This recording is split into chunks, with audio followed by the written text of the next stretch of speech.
आज की जो हमारी स्टोरी है वो डार्क वेब की एक रियल स्टोरी ही है जो मेरे को इंटरनेट के ऊपर शेयर करी हुई किसी के थ्रू मिली थी। ये इंसिडेंट जो है वो एक रजीम नाम के बंदे ने शेयर किया हुआ था अपना, एंड ये जो इंसिडेंट है बहुत ही ज़्यादा हॉरिफिक होने वाला है। जितनी भी डार्क वेब की स्टोरीज आपने सुनी है उनमें से काफ़ी ज़्यादा मेरे को डिफरेंट भी लगी एंड काफ़ी ज़्यादा डिस्टर्बिंग तो डेफिनेटली है ही। ये इंसिडेंट ईयर 2020 के अराउंड का है, जब कोरोना वायरस का आउटरेज अभी तक शुरू नहीं हुआ था एंड मैं पैसे सेव करने के लिए वॉलमार्ट के अंदर एक जॉब भी कर रहा था ताकि मैं अपनी कॉलेज की फीस वगैरह जो है भर सकूं खुद से ही। थोड़े और पैसे सेव करने के लिए मैं अपने एक कज़न ब्रदर के साथ में ही रहता होता था एंड वीकेंड्स के अंदर उसके काफ़ी सारे दोस्त भी आया करते थे। करीब हम 5 लोग थे ग्रुप के अंदर एंड हम बहुत ज़्यादा फन किया करते थे वीकेंड्स के अंदर। We have a lot of drinks, snacks and सारी टाइप की बातें हमारे बीच में चलती रहती थी। Even I was very comfortable with all the people जो कि हमारे घर के अंदर आ ही रहे थे। पार्टी के अंदर मोस्टली बियर एंड पिज़्ज़ाज ही हुआ करते थे हर बार, एंड इसके साथ ही साथ हमारे बड़े से LCD टीवी के अंदर हम हमेशा कोई एक्शन मूवी ही देखा करते थे, इन सारी चीज़ों को एंजॉय करते हुए। मेरे जो बड़े भाई वगैरह थे एंड उसके जो मोस्टली दोस्त थे वो बियर वगैरह ही पीते थे, लेकिन I was just happy in my cold drinks and pizza. काफ़ी सारे वीकेंड्स ऐसे ही जाते रहे, लेकिन फिर एक वीकेंड के दौरान मेरे भाई का सबसे ज़्यादा क्लोजेस्ट दोस्त जिसका नाम था जिमी, वो डार्क वेब के बारे में हम सबको एजुकेट करना शुरू कर देता है। उस जगह के बारे में काफ़ी सारी चीज़ें शेयर करना शुरू कर देता है एंड वहाँ पर बैठे जितने भी लोग मौजूद थे इंक्लूडिंग माई सेल्फ, ये चीज़ हमारे लिए बहुत ही ज़्यादा नई थी एंड काफ़ी ज़्यादा नई चीज़ होने की वजह से हमें बहुत ज़्यादा इंट्रिगिंग लग रही थी एंड सबको काफ़ी ज़्यादा अच्छा लग रहा था। एजुकेट हो रहे थे सारे उन सारी बातों से जो जिमी शेयर कर रहे थे हमारे साथ में। जिमी ने ये भी बताया कि उसके हिसाब से ये बहुत ही ज़्यादा अनइमेजिनेबल प्लेस है एंड सबको ये जगह सर्व करनी चाहिए क्योंकि पता नहीं न जाने कितनी टाइप की हिडन चीज़ें यहाँ पर आप लोगों को देखने के लिए मिलती रहती हैं। उसने ये भी बोला कि क्यों ना हम फ्री टाइम के अंदर खुद इस जगह को सर्व करके क्यों ना देखें, एंड ये सारी चीज़ें सुनने के बाद हम बहुत ज़्यादा हाइप हो गए थे because we all wanted to experience something new. मेरे को थोड़ा सा वियर्ड सी फीलिंग आ रही थी, एक वो गट फीलिंग होती है ना कि समथिंग इज नॉट राइट, वो मुझे कहीं ना कहीं आ रही थी, लेकिन मैं यहाँ पर मना करके भी क्या ही उखाड़ लेता। मेरी वैसे भी ये लोग बिल्कुल भी नहीं सुनते थे, मेरे को ये इंक्लूड करते थे, वो ही मेरे लिए काफ़ी ज़्यादा इनफ था। यहाँ पर मेरी बिल्कुल भी नहीं चलती थी, so I have no control over them. But मैंने इनको बताया तो सही कि मेरे को थोड़ा अनसेफ सा लग रहा है, are you sure about that? तो उन्होंने मेरे को एकदम इग्नोर करा, अपना लैपटॉप निकाला, टोर ब्राउजर डाउनलोड करा एंड बेसिकली वो सारे स्टेप्स जो डार्क वेब को सरफेस करने के लिए यूज़ करे जाते हैं उन सबको फॉलो करा अच्छे से। सारे सेफ्टी वाले प्रोटोकॉल्स जो भी VPN वगैरह एक्स्ट्रा लगाने होते हैं वो सब भी इवन फॉलो करा, क्योंकि जिम्मी को इस बारे में आइडिया था कि ये जगह एकदम बहुत ही ज़्यादा सेफ जगह नहीं है एंड मैं नहीं चाहता कि हमारे साथ में कुछ बुरा हो जाए। सबसे पहली डार्क वेब की वेबसाइट जो ओपन करके दिखाई जिम्मी ने वो बेसिकली डार्क वेब का विकिपीडिया था एंड वहाँ पर एज यूजुअल कुछ ज़्यादा खास हमें देखने को नहीं मिला। हाँ, उसका बैकग्राउंड वगैरह बहुत ही ज़्यादा डिफरेंट था उस विकिपीडिया से जो कि हम गूगल पर अक्सर देखते ही रहते हैं। लेकिन फिर सर्फ करते करते 5 मिनट से या 10 मिनट बाद ही मान लो हम एक ऐसी वेबसाइट के ऊपर पहुंच जाते हैं जो कि इतनी ज़्यादा डिस्टर्बिंग थी। अब हमें फील होना शुरू हो गया था कि हम डार्क वेब की डार्क जगहों के अंदर आ चुके हैं। हम लिटरली उस विकिपीडिया वाली वेबसाइट से इस वेबसाइट तक कब पहुंचे, कैसे पहुंचे, मेरे को तो आज ये स्टोरी लिखते वक्त आइडिया भी नहीं हो रहा है। लेकिन हम एक ऐसी वेबसाइट पर पहुंच चुके थे जिसका जो फ्रंट टाइटल था वो था how to cook a woman. And ये चीज़ पढ़कर हम बहुत ही ज़्यादा डर चुके थे। हमें समझ ही नहीं आ रहा था कि किस वे में रिएक्ट करना है। मेरी तो लिटरली बोलती बंद हो गई थी, लेकिन मेरा जो कज़न ब्रदर था एंड उसका दोस्त जिम्मी था वो काफ़ी ज़्यादा कैजुअली ले रहे थे इन चीज़ों को एंड उन्हें लग रहा था कि it is just for fun. किसी ने मस्ती मजाक में इस वेबसाइट का ऐसा कुछ नाम रखा होगा, ऐसा जिसके अंदर कुछ होगा नहीं। लेकिन जैसे जैसे उस वेबसाइट को उन्होंने धीरे धीरे स्क्रॉल करा, लिटरली ऐसी वीडियोस एंड फोटोज से हम बम्बार्ड होते गए जिनको देखते देखते जिमी एंड मेरे भाई तक की भी आंखें बड़ी हो गई थी। वो भी ये प्रोसेस नहीं कर पा रहे थे कि एक्चुअली में वो देख क्या रहे हैं। एंड इस वेबसाइट का जो नाम था वो अपने नाम के ऊपर पूरा खड़ा हो रही थी and this is, I am not saying in a proud way, like एक वुमेन को कैसे कट करना चाहिए, कहाँ से सबसे पहले कट करना चाहिए, उसके कौन से बॉडी पार्ट को किस टाइप के बर्तन में पकाना चाहिए, एंड सबसे डिलीशियस उनका बॉडी पार्ट कौन सा होता है, सबसे नॉन डिलीशियस बॉडी पार्ट कौन सा होता है। एवरीथिंग जो हमें कभी देखना ही नहीं था was written all over that place. सारी चीजें पढ़ने के बाद मेरे को तो उन्होंने हटा ही दिया ये बोलकर कि ये बच्चों की देखने की चीजें नहीं है, तो उधर हो जा, हम अपने आप संभाल लेंगे ये सारी चीजें। मेरे को हटाते ही उन्होंने ऐसा कुछ तो देखा उस वेबसाइट पर, एंड इस टाइम पर मेरी नजर नहीं थी उस लैपटॉप पर। वो नजारा देखते ही उन्होंने फटाफट क्रॉस बटन पर क्लिक करा ब्राउजर के, एंड वहां से एग्जिट हो चुके थे। आई डोंट नो, आज दिन तक भी मेरे लिए मिस्ट्री है कि उन्होंने क्या देखा था, एंड उन्होंने मेरे साथ अभी तक ये चीज शेयर नहीं करी है, but something creepy and disturbing उनके लेवल तक उन्होंने डेफिनेटली देखा ही होगा, क्योंकि ये जो चीजें मेरे को डरावनी लग रही थी उसमें भी वो कंफर्टेबल थे। तो अगर चीज वो मैं नोटिस कर लेता तो मेरा क्या हाल होता मैं बता भी नहीं सकता। एंड ये भी एक कारण है कि मैं इतना ज्यादा इंटरेस्टेड हूं भी नहीं इन लोगों से वापस पूछने में कि उन्होंने देखा क्या था। एनीवेज, जैसे उन्होंने वो ब्राउजर बंद करा तो जैसे गूगल के ऊपर एड पॉपअप्स नहीं आती हर जगह, किसी भी वेबसाइट पर आप जाओगे तो लेफ्ट में आती है, राइट में आती है, कभी बॉटम में आती है, उसी टाइप की एड पॉपअप सेम टोर ब्राउजर के अंदर वापस आना शुरू हो गई थी। एंड वो टोर ब्राउजर खुद से कैसे ओपन हो गया था आज दिन तक हमें ये भी नहीं पता। हमने एक गलती ये करी कि हमने लैपटॉप शट डाउन नहीं करा था, हमने सिर्फ उस ब्राउजर को बंद करा था, लेकिन वो ब्राउजर वापस ओपन हो चुका था। मे बी शायद हम में से ही किसी ने करा हो, I don't remember properly, but उस ब्राउजर के एकदम ब्लैंक पेज के ऊपर अब वो सारी वेबसाइट सर्फ करने के बाद बहुत सारी ऐसी ही एड पॉपअप्स आ रही थी। एंड ये कोई नॉर्मल एड पॉपअप्स नहीं थी जो हम यहाँ गूगल पर देखते हैं, स्मार्ट वॉचेस, स्मार्टफोन्स वगैरह की। It was really bizarre and different. वो सारी एड पॉपअप्स जितनी भी थी उसके अंदर सिर्फ 4 वर्ड्स लिखे हुए थे, एंड लिटरली उन 4 वर्ड से हमारे पूरे लैपटॉप की स्क्रीन भर चुकी थी। And those 4 words were buy it if you can. जिमी उस एड के ऊपर क्लिक कर देता है ये देखने के लिए कि ऐसा है क्या यहाँ पर। एंड जैसे ही वो उस एड के ऊपर क्लिक करता है तो वो टोर ब्राउजर की एक ऐसी ईबे वेबसाइट के ऊपर पहुंच जाता है जहाँ पर बहुत ही डिफरेंट टाइप के एंड डिफरेंट वेट्स के मिस्ट्री बॉक्सेस बेचे जा रहे थे। एंड मैंने तो ऐसी काफ़ी वीडियोस देखी हैं मिस्ट्री बॉक्सेस से रिलेटेड यूट्यूब के ऊपर ही, जहाँ पर इन वेबसाइट्स के थ्रू ही इन लोगों ने, इन यूट्यूबर्स ने बहुत सारे मिस्ट्री बॉक्सेस को मंगाया है, एंड न जाने क्या क्या भयानक चीज़ें निकली हैं इसके अंदर से।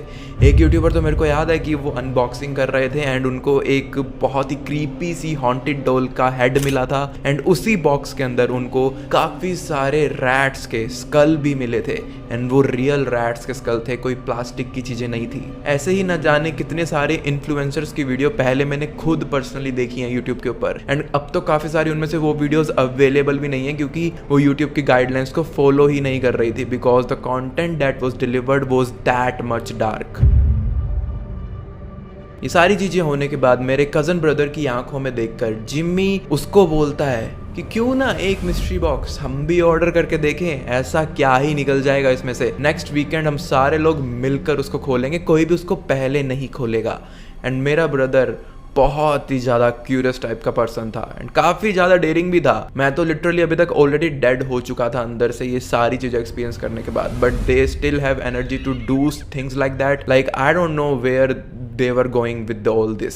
मेरे को पता था कि वो मेरी बात तो बिल्कुल नहीं सुनने वाले, लेकिन फिर भी मैंने ट्राई करा उसकी ये बात सुनने के बाद कि प्लीज़ ऐसा मत करना। मैंने बहुत सारी ऐसी वीडियोस देखी हैं जिसके अंदर न जाने कितने टाइप के क्रिमिनल्स अपनी ही चीज़ों को भेज देते हैं, अपने मर्डर एलिमेंट्स को, जिन चीज़ों से, जिन टूल से उन्होंने किसी का मर्डर करा होता है वो तक डाल के भेज देते हैं। एंड हम सीरियस केसेस के अंदर भी फंस सकते हैं इस चीज़ की वजह से। एंड डार्क वेब के केसेस को रिपोर्ट करके भी कोई फायदा नहीं है क्योंकि सामने भेजने वाला कौन है वो पुलिस को वैसे भी कभी नहीं पता चलने वाला। ये सारी चीजें बोलने के बावजूद भी उन्होंने बस मेरी आंखों में देखा, दोनों बहुत तेज हंसने लगे एंड आई जस्ट न्यू कि ये होने ही वाला था। सो मैंने बहुत ज्यादा गौर नहीं किया, मैं अपना सोने चला गया। एंड उनकी पीठ पीछे क्या कन्वर्सेशन हुई आई रियली डोंट नो। अगले दिन जब मैं सुबह उठा तो मेरे कजन ब्रदर ने मेरे को बताया कि जब तू सो रहा था तो हमने $200 के एक मिस्ट्री बॉक्स की कॉन्ट्री करके एक ऑर्डर प्लेस कर दिया है उसी वेबसाइट पर जहां पर हम रीडायरेक्ट हो गए थे कल रात को। ये बात सुनने सुनने के बाद मैंने बस नॉड कर दिया, मैंने कुछ भी एक्स्ट्रा ऐड ऑन नहीं करा।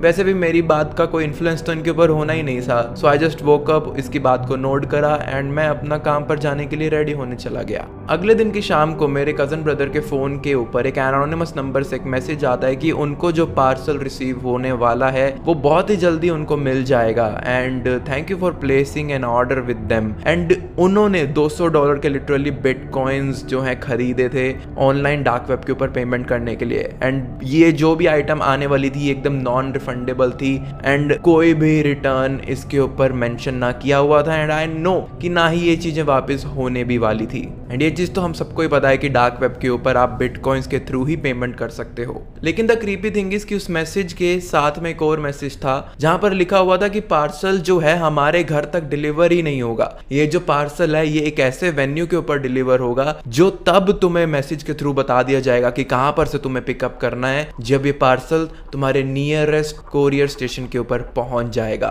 एंड वो स्टेशन भी कौन सा होगा कौन सा नहीं, कौन से ट्रैकिंग आईडी होगी, कौन से कोरियर प्लेटफॉर्म के जरिए हमें ये चीज मिलने वाली है, कुछ भी मेंशन नहीं था। मुझे तो एक बहुत ही ज्यादा शैडोई सा ट्रैप लग रहा था। मेरे को ऐसा लग रहा था कि कोई ना कोई बंदा हमें अपनी पोजीशन में ही ना ले ले अगर हम उनकी बताई हुई लोकेशन पर क्यों नहीं जाते। मैंने अपने भाई को बोला कि यार चल गए $200 भाड़ में गए, ये रिस्क अभी भी हम अवॉइड कर सकते हैं, प्लीज इग्नोर एवरीथिंग। मेरा भाई बोलता है कि तू इतना डरता क्यों है, अब उनको इतना कुछ तो हमारे बारे में वैसे भी पता चल ही चुका है एंड आई एम श्योर कि उनको मेरे एड्रेस के बारे में भी पता चल ही गया होगा। सो अगर हम इग्नोर करने की भी कोशिश करेंगे तब भी हमारे साथ में कुछ बुरा हो ही सकता है। सो व्हाई नॉट कि हम इनके रूल्स को ही फॉलो करके उस चीज तक पहुंच जाएं जिस चीज के लिए हम इतना ज्यादा इतने दिनों से क्यूरियस हो रहे हैं। एंड ये बात सुनकर I kind agreed to it कि हमारी लोकेशन की जगह ऑलरेडी उसके तरफ पहुंच गई होगी जो भी वो एनोनिमस पर्सन हमें ट्रीट कर रहा है या फिर जो भी मैसेजेस भेज रहा है। सो इस टाइम पर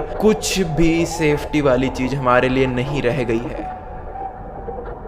फ्राइडे की रात को फाइनली हमें वो मैसेज रिसीव हो जाता है वीकेंड से जस्ट 2 दिन पहले कि वो पार्सल हमें किस जगह से पिकअप करना है। हम जियो लोकेशन जो हमें भेजी गई थी वहां से करीब 8 किलोमीटर की दूरी पर खड़े हुए थे, अपनी गाड़ी के अंदर बैठे हुए थे। मैं और मेरा ब्रदर मैट, हम दोनों ही थे सिर्फ कार में। मैं साथ में इसलिए गया था बिकॉज मैं ये चाहता नहीं था कि कुछ भी अगर अजीब चीज होती है तो वो अकेला बिल्कुल भी फील ना करे। जिस जियो लोकेशन को ट्रैक कर हम पहुंच चुके थे वहां पर एक छोटा सा ब्रिज था एंड उस ब्रिज के नीचे से एक छोटी सी रिवर जा रही थी। मेरा भाई इस जगह को देखकर ही पहचान जाता है एंड बताता है कि हम यहाँ पर मेरे दोस्तों के साथ में कितनी बार ऑलरेडी आ चुका हूँ पीने के लिए एंड हमने यहाँ पर बहुत बार एंजॉय भी करा है। This place is not new for me. हमने अपना करीब आधा पौना घंटा वेस्ट करा होगा इस चीज के ऊपर यहाँ पर खड़े खड़े। लेकिन गाड़ी में बैठे बैठे जब हम बहुत ज्यादा बोर हो गए थे तो मेरा कजन ब्रदर मेरे को बोलता है कि यार मेरे को लगता है हमने हमारे पैसे वेस्ट कर दिए हैं, किसी ने हमारा पक्का उल्लू बनाया है, भाड़ में गई $200, वापस घर चलते हैं, हम यहाँ पर पूरी रात थोड़ी ना वेट करते रहेंगे उसका। जैसे हम अपनी गाड़ी यू टर्न मारने की कोशिश कर रहे थे उस रोड से तो गाड़ी की हेडलाइट जैसे ही वहां पर एक बाउंड्री वॉल थी रिवर के पास में उसके ऊपर गिरती है तो हम देखते हैं कि वहां पर एक बॉक्स पड़ा हुआ है जो कि अंधेरे की वजह से हमें पहले नहीं दिखा था।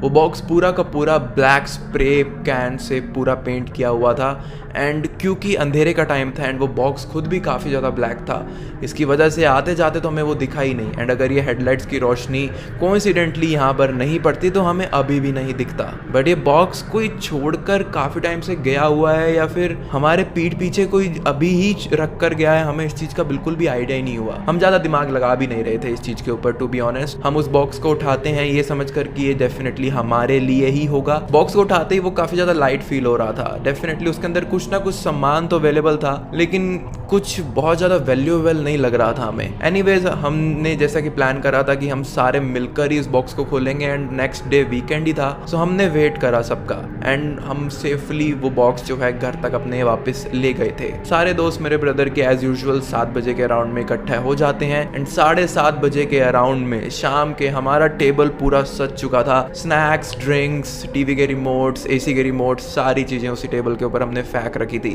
एंड इस टाइम पर एक एडिशन एक्स्ट्रा था, वो बॉक्स जो हम उस ब्रिज के पास से कल उठा कर लेकर आए हैं।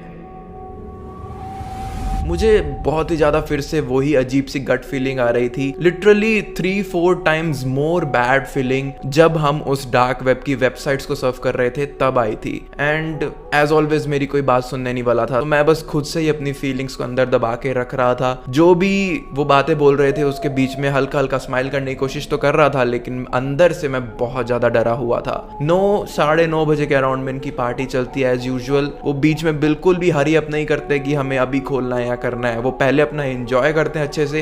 एंड देन जब करीब 9:30 बज चुके थे रात के, तब वो सारे लोग इकट्ठा होते हैं एंड अब हम प्लान करते हैं कि इसको खोलने का टाइम आ चुका है। सारे एक सर्कल बनाकर बैठ जाते हैं एंड मैं थोड़ा सा दूर ही बैठा था because I was definitely not excited for what I was going to see. अब उस बॉक्स को फाइनली जिमी एंड मेरा ब्रदर ओपन करना शुरू कर देते हैं। जैसे उस बॉक्स को ओपन करा तो सबसे पहले हमें जस्ट एक बेल्ट देखने को मिलती है, लेकिन इस बेल्ट का जो लेदर है वो बहुत ही ज़्यादा फ्रेजाइल सा फील हो रहा था। ऐसा लग रहा था कि हम लिटरली किसी एनिमल की स्किन को, जो कि प्रोसेस्ड नहीं है बिल्कुल भी, उसको टच कर रहे हैं। इसका कलर भी बहुत ही ज़्यादा वियर्ड सा था एंड स्मेल तो लिटरली पूछो ही ना, बहुत ही ज़्यादा अजीब सी थी, बिल्कुल भी अच्छी नहीं थी। उसके बाद हमें कुछ वुमेन के हैंड बैग्स मिले, पेयर ऑफ सॉक्स मिली, वॉलेट्स मिले, कुछ लड़कियों का और थोड़ा बहुत सामान मिला, लेकिन एक चीज़ सारों में कॉमन थी, सबका ही रंग बहुत ही ज़्यादा पेल सा स्किन से कलर का था। एंड जब हमने इन सारी चीज़ों को निकाल कर टेबल पर रखा तो मेरे ब्रदर के दोस्त जिम्मी की आंखें खुली की खुली रह गई थी। वो एक ऐसी चीज़ नोटिस कर लेता है जिसको जब हमने नोटिस करा तो literally we all were sweating even though AC पूरा अच्छे से चल रहा था। जिम्मी ये चीज़ बताता है कि तुमने देखा इस बेल्ट के ऊपर बाल उग रहे हैं, इवन इस वुमेन के वॉलेट के ऊपर भी छोटे छोटे बाल नज़र आ रहे हैं। जैसे ही हमने इस चीज़ को रियलाइज़ करा, हम सारे के सारे बैफल्ड रह चुके थे। हमारे माइंड ने प्रोसेस करना ही बंद कर दिया था चीज़ों को एंड हम समझ गए थे कि ये सारी की सारी चीज़ें किसी एनिमल के लेदर से नहीं बनी हुई हैं, बल्कि ह्यूमन के स्किन की मदद से बनी हुई हैं। एंड जितनी भी चीज़ें यहाँ पर हमने रखी हैं इस मिस्ट्री बॉक्स में से निकाल कर, इन सभी का स्किन कलर सेम है, यानी कि किसी एक पर्सन की स्किन ही सारी इन्वॉल्व है इन सारी चीज़ों को बनाने के लिए। हमने जैसे इन हेयर्स वाली चीज़ को नोटिस करा, जिम्मी और मेरे भाई ने फटाफट सारी चीज़ें लिटरली स्लाइड बैक इन कर दी उस मिस्ट्री बॉक्स के अंदर ही। मेरा भाई मैट लिटरली तो ये चीज़ देखकर रोना ही शुरू कर देता है एंड जोर जोर से बोलने लगता है कि अब तो हम पुलिस केस में पक्का फंसेंगे ही, हमारे पास कोई भी जवाब देने को भी नहीं होगा, अब हम क्या करें, बहुत ज़्यादा बड़ी गलती कर दी हम लोगों ने एंड ऑल दैट स्टफ। सब लोगों ने उसको शांत करने की कोशिश करी एंड इवेंचुअली उसने रोना तो बंद कर दिया था। जैसे ही वो थोड़ा रोना बंद करता है तो मैं अपने भाई को आइडिया देता हूँ कि यार अब हमें ना इस चीज़ को खुद पुलिस को ही हैंडल कर देना चाहिए।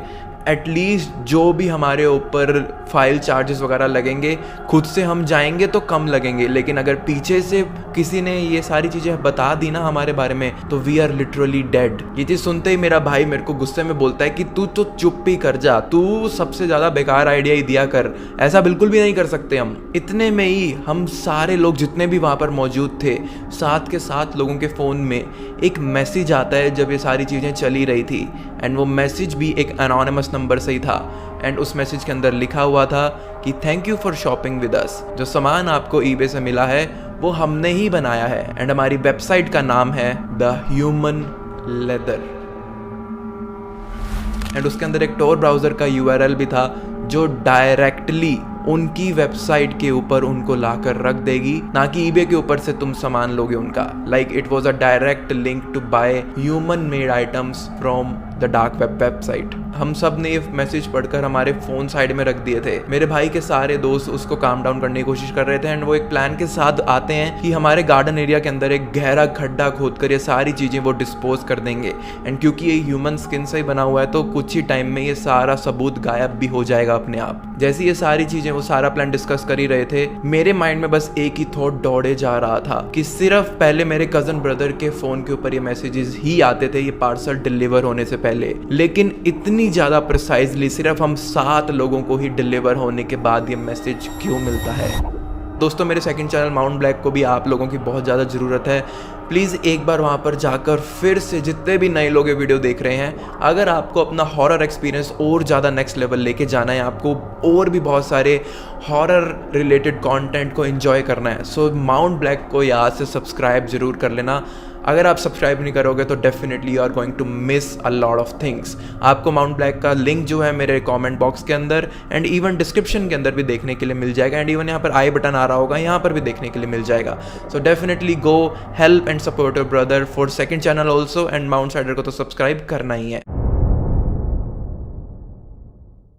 मेरा नाम क्री है एंड मैं अपने पेरेंट्स के साथ में केप टाउन नाम के एक शहर में रहा करती हूँ। एंड मैं अपने पेरेंट्स को बिल्कुल भी अकेला नहीं छोड़ सकती, क्योंकि हर वक्त वो मेरे लिए काफ़ी ज़्यादा वरीड रहते हैं, स्पेशली पिछले साल मेरी बहन के साथ हुए हादसे के बाद से। एंड वो क्या हादसा था अभी आप सुनने ही वाले हो। मेरी बहन जब हाई स्कूल के अंदर थी अपने, तो वो बहुत ही ज़्यादा मूडी टाइप की टीनेजर थी। उसके बहुत ही जल्दी अपसेट्स हो जाते थे, उसका बहुत ही जल्दी मूड स्विंग्स हो जाते थे, just like a random teenager girl जो कि उस टाइम पर होती थी। There is nothing like very weird about it, but हाँ मेरी बहन कुछ ज़्यादा ही एक्स्ट्राऑर्डिनरी थी इस मामले में। वो अपने खुद के खर्चे निकालने के लिए स्कूल के बाद में वहां पर ही मौजूद पास के एक बुक स्टोर के अंदर काम किया करती थी। एंड एक दिन जब मैं उसको स्कूल से पिक करने के लिए गई हुई थी, तो मैंने उसको वहां के किसी साइड वॉक पर एक लड़के से कुछ धीरे धीरे बातें करते हुए सुना। वो बातें धीरे धीरे एक लड़ाई में बदलती हुई भी मैंने नोटिस करी। इतने में ही मैंने अपनी कार उसके सामने जस्ट पार्क करी। वो भी गुस्से में दरवाजा खोलती है एंड अंदर आकर बिल्कुल चुपचाप बैठ जाती है। पूरे रास्ते मेरी बहन ने एक भी वर्ड नहीं निकाला था अपने मुंह से। एंड मैं उसके पर्सनल स्पेस को अभी इस टाइम पर उसके इस मूड के अंदर बिल्कुल अपसेट नहीं करना चाहती थी, तो मैंने भी एक बार अपनी कन्वर्सेशन को जो है क्लोज रखा था। ये जो सारा सिनेरियो है वो फ्राइडे के दिन का था एंड अब अगला दिन आ चुका था। एंड आई थॉट कि ये राइट टाइम है बिल्कुल मेरी बहन से पूछने का रिगार्डिंग द पास्ट डे, जो भी चीजें उसने एक्सपीरियंस करी, bad good whatever, because Saturday था, हम सबका मूड भी अच्छा होता है वीकेंड्स के ऊपर। So I thought let's give it a chance. मैं उसके रूम में आराम से जाकर चली गई। वो अपने कंप्यूटर के ऊपर एज यूजुअल बैठी हुई थी। मैं भी एक चेयर लगाकर वहीं उसके बगल में बैठ जाती हूँ एंड मैं डायरेक्टली कोई भी प्रीवियस डे की कन्वर्सेशन शुरू नहीं करती। मैं उससे धीरे धीरे पूछने की कोशिश करती हूँ कि आज के तुम्हारे प्लान्स क्या है, क्या तुम कहीं अपने दोस्तों के साथ में बाहर जा रही हो, समथिंग। लेकिन वो कुछ भी रिप्लाई नहीं देती मेरे काफी सारे क्वेश्चंस पूछने के बावजूद भी। आई नो टीनेजर्स को हैंडल करना बहुत ही ज्यादा मुश्किल काम है, लेकिन एक बड़ी बहन के नाते मैं इतना तो कर ही सकती थी। लेकिन वो अपने कंप्यूटर पे ही बहुत ही ज्यादा बिजी हो रखी थी, पता नहीं क्या पढ़े जा रही थी। तो मैंने कंप्यूटर से रिलेटेड ही सवाल पूछ लिया कि तुम क्या पढ़ रही हो, थोड़ा मेरे साथ भी शेयर कर लो, मेरा भी टाइम पास हो जाएगा। तो उसने जो बोला वो मेरे को काफी ज्यादा फिशी सा लगा। उसने कहा कि मैं अभी इस टाइम पर डार्क वेब को सर्व कर रही हूँ, एंड जैसे कि तुम कोरा नाम की वेबसाइट को नॉर्मल सरफेस वेब पर सर्च करती हो ना, ये कुछ उसी टाइप की वेबसाइट है लेकिन डार्क वेब की। एंड यहाँ पर हमें ऐसे ऐसे क्वेश्चंस के आंसर मिल सकते हैं जो कि तुम्हें कहीं पर भी देखने के लिए कभी भी नहीं मिलेंगे। उसने ये भी मेरे को बताया था कि हर टाइप के डार्क क्वेश्चंस का आंसर, हर टाइप की डार्क सिचुएशंस का भी आंसर तुम्हें ये वेबसाइट दे सकती है। इस वेबसाइट का जो एड्रेस था वो तो मेरे को समझ नहीं आया, अजीब सा ही था, लेकिन जो इस वेबसाइट के लोगो था उसके ऊपर लिखा हुआ था hidden answers, just simple as that.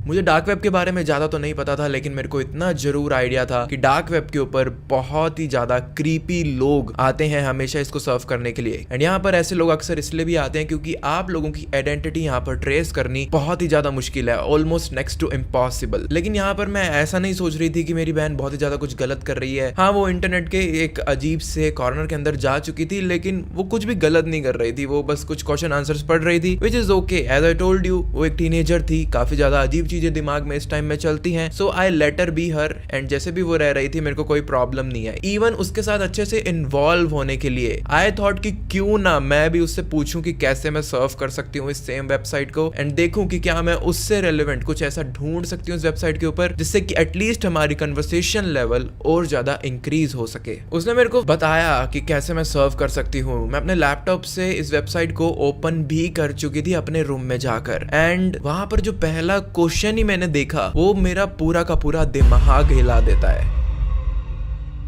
एक कन्वर्सेशन जो वहां पर चल रही थी उस वेबसाइट के ऊपर, उसके अंदर किसी ने पूछा हुआ था कि मैंने अपनी मॉम को अभी अभी किल कर दिया है, एंड मैं उनकी बॉडी कैसे डिस्पर्स करूं मेरे को समझ नहीं आ रहा।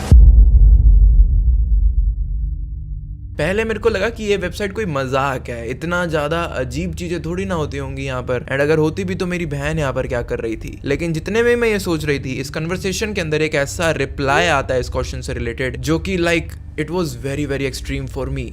उसका आंसर देते हुए, इस क्वेश्चन का आंसर देते हुए समवन रिप्लाइड दैट बॉडी को बहुत ही ज़्यादा छोटे छोटे पार्ट्स के अंदर काट दो, इससे उनको डिस्पोज करना या फिर उसको हाइड करना बहुत ही ज़्यादा ईजी हो जाता है। एंड काटने के बाद तुम आसपास का कोई जंगली डॉग ढूंढ लो जिसको तुम वो पार्ट्स खिला सकते हो, एंड फिर भी कुछ पार्ट्स बच जाए तो उसको जाकर इजीली केरोसिन एंड पेट्रोल छिड़क कर जला दो। And I was like what the hell I am seeing from my eyes right now. And you know what, बाद में मेरे को ये भी पता चला कि जो पर्सन रिप्लाई दे रहा था उस कन्वर्सेशन का वो एक फीमेल थी, बिकॉज रिप्लाई के अंदर ये भी लिखा हुआ था कि जो मेथड्स मैं तुमको बता रही हूँ वो ही सेम मैंने यूज करे थे अपने हस्बैंड की बॉडी को डिस्पोज करने के लिए, एंड मैं आज तक भी कभी पकड़ी नहीं गई हूँ। ये सब चीज़ें देखने के बाद मैं बहुत ज़्यादा डर गई थी, मैंने सब कुछ लॉग आउट कर दिया था। I was disconnected from the internet for that day. लेकिन बहुत ज़्यादा रात हो गई थी एंड ऑलरेडी मेरी बहन सो चुकी थी, तो मैंने उसको उस रात डिस्टर्ब नहीं करा। बट एक बड़ी बहन होने के नाते मैं डेफिनेटली उसको समझाना चाहती थी, उसको वार्न करना चाहती थी अबाउट ऑल द इंसिडेंट्स जो कि मैंने अभी फेस करे हैं, मैंने अपनी आंखों से देखे हैं। It was really bizarre and उसको इस वेबसाइट पर नहीं होना चाहिए था। बारी बार मेरे दिमाग में यही थॉट्स आ रहे थे। अगले दिन संडे था, हम ग्रोसरी शॉपिंग के लिए जाते हैं एज यूजुअल, एंड वहाँ पर शॉपिंग करते वक्त मैं उसको अपने इस इंसिडेंट के बारे में बताती हूँ एंड उसको ये भी बोलती हूँ कि तुमको इस वेबसाइट से दूर रहना चाहिए बिकॉज यहाँ पर बहुत ही ज्यादा फक्ड अप लोग रहते हैं। मेरा ये कंसर्न सुनने के बाद वो बहुत ही ज्यादा वियर्ड बिहेव करती है, वो हंसना शुरू कर देती है एंड मेरे को बोलती है कि क्या अब तुम मुझे सिखाओगी कि मेरे को मेरी लाइफ में क्या करना है एंड क्या नहीं करना है। मेरी छोटी बहन बहुत ज्यादा स्टबन थी, वो नहीं सुनती थी किसी की भी एंड काफी ज्यादा प्रॉब्लम्स में भी आ जाती थी इसी चीज के चक्कर में। लेकिन हम क्या ही करें, अगर वो नहीं सुन रही है तो it's like her choice already कि हम सिर्फ गाइड कर सकते हैं उसको, लेकिन फॉलो तो उसको ही करना है ना। लेकिन उसका इतना ज्यादा हार्श रिप्लाई सुनने के बाद मेरे को खुद पर्सनली बहुत ज्यादा हर्ट हुआ एंड मैं समझ गई थी कि यहाँ पर तो इसको समझाने का कोई भी फायदा नहीं है, ये नहीं समझेगी। वहां पर मैं खुद इसके ऐसे रिप्लाई की वजह से गुस्सा हो गई थी जिसकी वजह से मैंने इससे बात नहीं करी। लेकिन अब जब मैं स्टोरी के बारे में सोचती हूँ, अब जब मैं आप लोगों के साथ में भी ये स्टोरी शेयर कर रही हूँ, तो हर वक्त मेरे दिमाग में यही थॉट आता रहता है कि काश मैंने उसको कैसे ना कैसे करके समझाया होता तो वो आज भी हमारे साथ में होती। उस दिन के बाद से हमारी पूरी की पूरी लाइफ एकदम से हमेशा के लिए चेंज हो चुकी थी। अभी तक मैंने शायद आपको अपनी छोटी बहन का नाम नहीं बताया था, बट स्टोरी में अब मेरे को लगता है कि वो टाइम आ गया है जब मैं आपको बताऊं कि हर नेम वॉज कैसी। कैसी संडे की रात को अपनी एक फ्रेंड के घर में स्लीप ओवर करने के हिसाब से गई हुई थी एंड उसी टाइम के दौरान जब वो जा रही थी I was having dinner with my parents and during the dinner discussions मेरी मॉम खुद से आकर ये बात शुरू कर देती हैं कि उनको एक ऐसी गट फीलिंग आ रही है कि हमारी बेटी कैसी किसी ना किसी टाइप के गलत काम के अंदर जरूर फंसी हुई है एंड हम अनदेखा कर रहे हैं जाने अनजाने में उस चीज को। हालांकि ये सारी डिस्कशन जब खत्म हो गई थी, हमारी डिनर डिस्कशंस खत्म हो गई थी, तो मैं कैसी के रूम में जाती हूँ एज यूजुअल, वहाँ उसके रूम को थोड़ा बहुत सेटअप करने के लिए, साफ करने के लिए, कि जब वो वापस आए तो कंफर्टेबली यहाँ पर अपना आकर रहने लग जाए। कैसी का रूम साफ करते करते मेरे को उसके बेड के नीचे से बहुत ही ज्यादा अजीब तरीके का सामान देखने के लिए मिल जाता है। मुझे वहां पर एक लंबी रस्सी, बहुत सारी जली हुई कैंडल्स जो कि एक डब्बे के अंदर उसने संभाल कर रखी हुई थी एंड कुछ बहुत सारे जले हुए पेजेस, अननोन चीज के पेजेस भी वहां पर मेरे को मिले। ये सारी चीजें वहां पर एक छोटे से वुडन बॉक्स के अंदर रखी हुई थी। उन पेजेस को बहुत ज्यादा गौर से देखने के बावजूद भी मैं नहीं समझ पा रही थी उसके अंदर लिखी हुई चीजों को। लेकिन ये सारी चीजें ढूंढने के बाद मैं भागती हुई अपने पेरेंट्स के साथ में गई, ये कंसर्न जताते हुए कि मेरे को ये सब चीजें मिली है एंड आई डोंट नो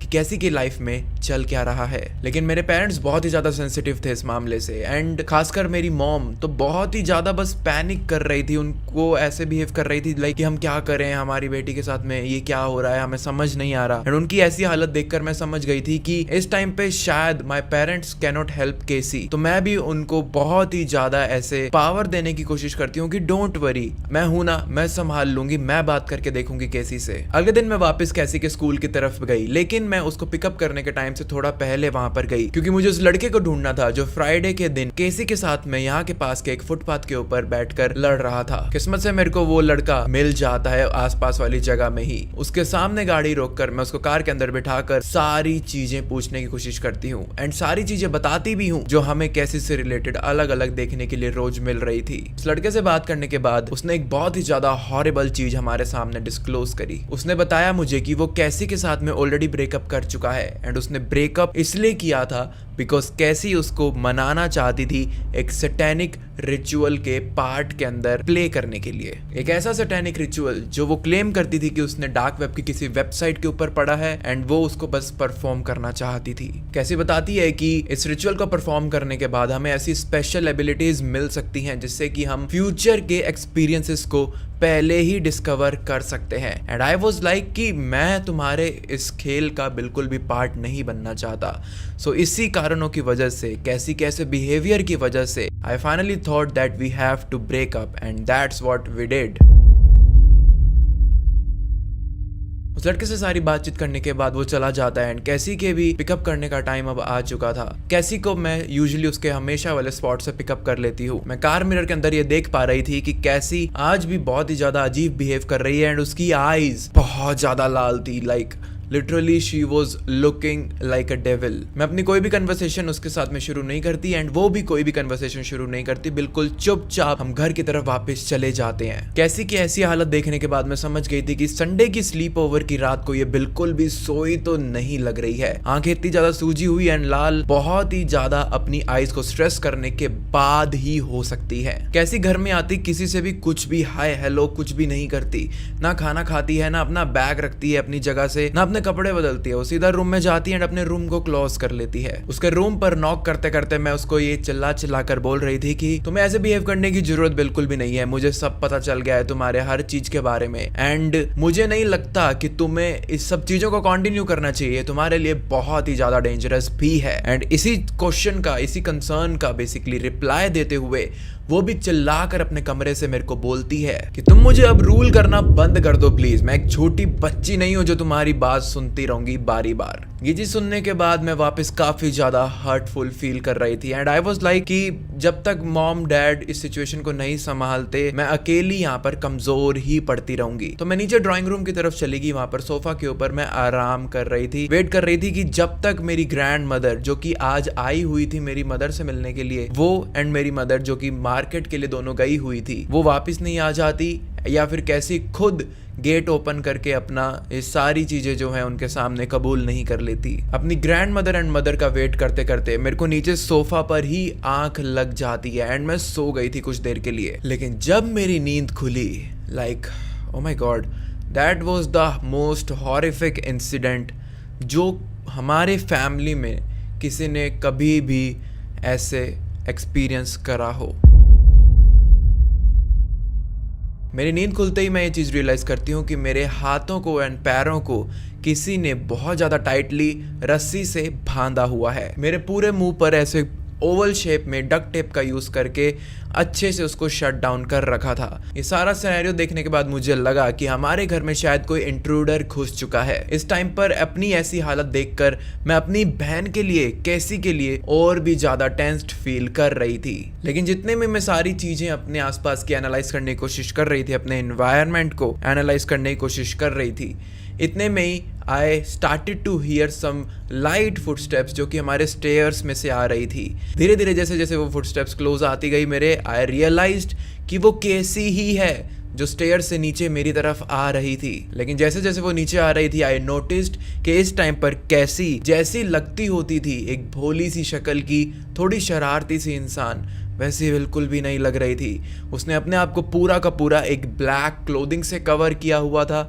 उसकी आईज अभी भी बहुत ज़्यादा रेड थी and literally that scenario gave me chills all over my body. कैसी जैसी नीचे आती है तो वो मेरे को बताती है कि जब तुम सो रही थी तो मैंने तुम्हें क्लोरोफॉर्म का यूज़ करके एक बार के लिए बेहोश कर दिया था ताकि जो चीज़ मैं करना चाहती हूँ उस चीज़ में तुम बिल्कुल भी इंटरफेयर ना करो, बिकॉज आजकल वैसे भी तुम मेरी लाइफ के अंदर कुछ ज़्यादा इंटरफेयर करने लग गई हो। मैं बहुत ज़्यादा रो रही थी, बहुत ज़्यादा डरी हुई थी। इस टाइम पर तो मैं कैसी के लिए भी नहीं बल्कि खुद के लिए ही भीख मांग रही थी अपनी ज़िंदगी की। प्लीज़ मेरे साथ में ऐसा कुछ भी मत करना। My parents need me, may be you don't need me, but उनको मेरी ज़रूरत पड़ेगी।